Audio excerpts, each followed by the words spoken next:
A Lonely Machine by Cornconic. Roger glanced around the desert once more. Nothing but the cloudless sky and the sand scattering in the wind, with maybe a few cacti dotted around the landscape. With nothing else to do, he checked his magazine, already knowing how many bullets he had. Full. Adjusting his helmet, Roger sighed and turned back to face Elliot. What a waste of time. It's hot as hell in this uniform. I fucking hate being deployed in the desert. The sand's more of a threat than anything we've seen so far. Roger picked up a glove full of yellowish dust, letting it slip between his fingers. Yeah, if there were any actual threats out here. I can't remember the last time we actually saw anything, Elliot replied, staring off into the horizon. His visor dampening the bright sunshine. His heavy boots were sinking slightly into the ground, causing him to constantly have to reposition his feet. Me neither. Still, better than just sticking around back at base, getting yelled at by Sergeant Brills. Elliot narrowed his eyes. Hills, Sergeant Hills. Right. The sun beat down heavily upon the pair as they moved onwards, barely bothering to check their surroundings. The landscape was almost completely flat. Not a single incline in sight, apart from a cluster of curved dunes lying in the distance. Some guys were telling me about out here. What did they say? It was some weird conspiracy theory kind of story. Allegedly, the army developed some weird cyber robot thing, trying to make the ultimate soldier, like in the movies. The thing, they said it was like a synth from Fallout, exposed wires, metal plating, in the shape of a human, right? Yeah, go on. So, they made a frame and the consciousness of the thing, and they wanted to give it emotions as a test before they gave it organs and such, you know? To try and make it as close to a human as possible, and so it could blend in. They also gave it a bunch of special abilities, like superpowers. Nobody knew what kind of powers, but there was a lot of suggestions from everyone. Stuff like laser vision and secret machine guns hidden in its arms. Sounds like a load of bullshit to me.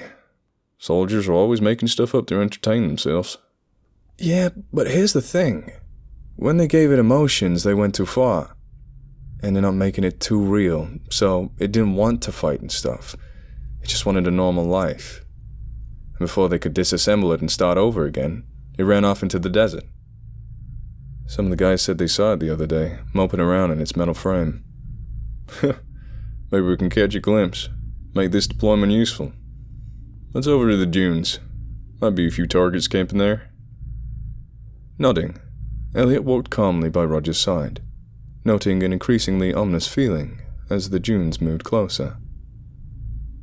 They were mostly smooth and curvy, with some large chunks of rock scattering around, poking up from the sand.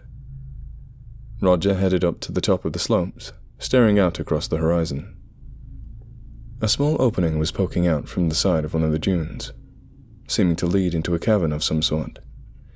Intrigued, Elliot quietly stepped inside, forgetting to report the discovery to Roger in his curiousness. It took a few seconds of adjustment before Elliot's eyes could make out anything. The cavern's walls were covered in bizarre scratchings, stretching out across the ceiling.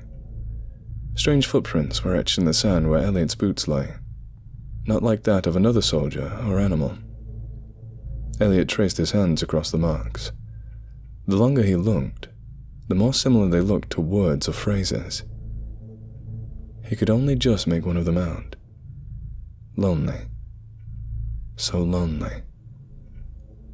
Taking a step back, Elliot gasped, frantically glancing around the walls once more.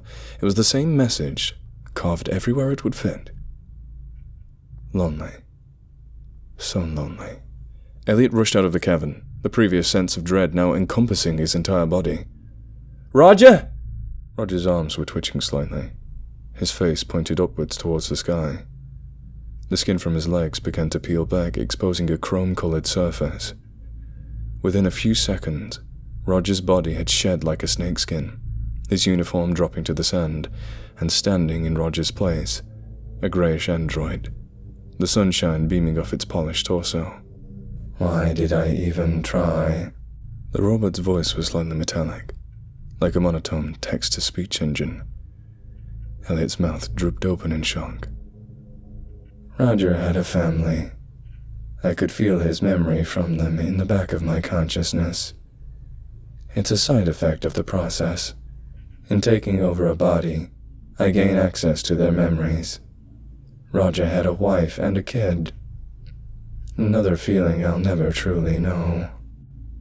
The saggy mound of Roger's wilted flesh rolled slowly down the slope, piling up at Elliot's feet. Elliot felt as if he would vomit. I can only host the appearance of a body once it's dead. That's how I was programmed. It was an infiltration tactic by my designers. I guess it did work after all. Roger was dead before you were even deployed with him. I found him alone in the desert yesterday, separated from the other soldiers. He was a gunner anyways, I suppose. Dying of heat stroke and dehydration still doesn't make me feel better. There was a long pause. The wind began to whistle through the dunes. I just wanted to pretend. Pretend I was human. Pretend I had friends, connections, people to talk to and listen to. There's nothing to do, no one to talk to out here. They hurt me, Elliot. They broke me apart and rebuilt me, again and again, until they got me just right. The scientists, the doctors. I can never go back. I'd be scrapped for parts. Elliot aimed his rifle directly at the android, emptying his entire rifle magazine into the creature.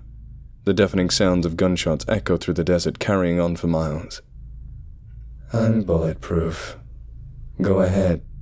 Kill me. You aren't the first to try. The android's weary words continued. The bullets bounced off the machine's metal plating like hail. Exasperated, Elliot pointed his weapon down, staring blankly at Roger's remains. He was my friend! Think yourself lucky for what you had, as the joy of friendship is unknown to me. Elliot scowled. What are you? What the fuck even are you?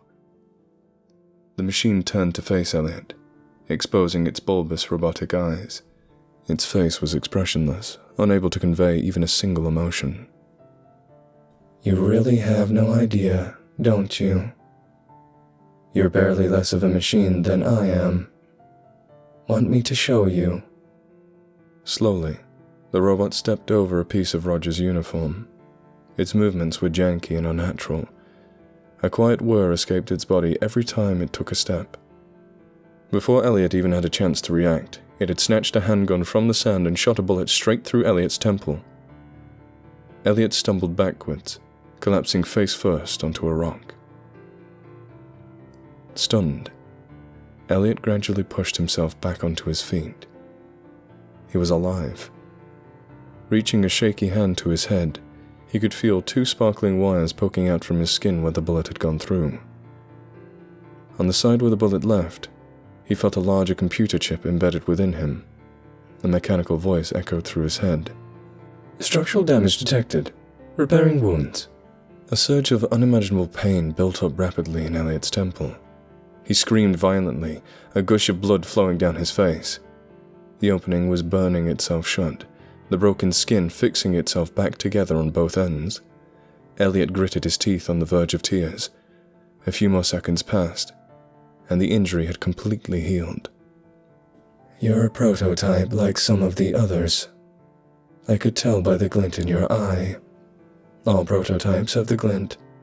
You're part human, part machine, Elliot. Roger wasn't a prototype, but I reckon he would have become one eventually, had he survived a few more weeks at base. What the fuck did they do to me? Elliot panted, his hands clutched onto either sides of his head. What they're going to do to everyone. Why make one ultimate soldier when you can make millions through the miracle of cybernetics? Of course, you aren't meant to find out. There's a device in your head that deletes the memory of seeing the wires and computer chips if you get injured in the field. It works for seeing other people's injuries too. I just shot straight through it. If I had shot you in the leg, you'd have forgotten there was an injury at all by now. Elliot fumbled around with his holster, eventually pulling out a ridged knife from his waist. With little hesitation, he stabbed the knife deep into his arm, ripping open the flesh like paper. A series of flashing lights and green cards exposed themselves, coated in a slimy layer of broken skin.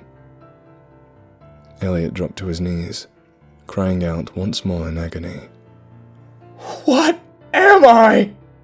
In a psychotic rage, Elliot dropped the knife and began to rip out the hardware, tossing it carelessly through the air. Metal wiring and rugged chips flew out from his forearm, scattering onto the sand. Soon, only an empty space was left, devoid of bone or muscle. Kill me! Kill me! Elliot begged the robot, groveling at his metallic feet. No, It answered, looking down upon Elliot with pity. Jabbering like a lunatic, Elliot leaped off the top of the slope, landing on his neck with a savage crunch. The robot gazed down at his broken body as the sand and the wind slowly piled on top of the soldier. The desert, swallowing him whole.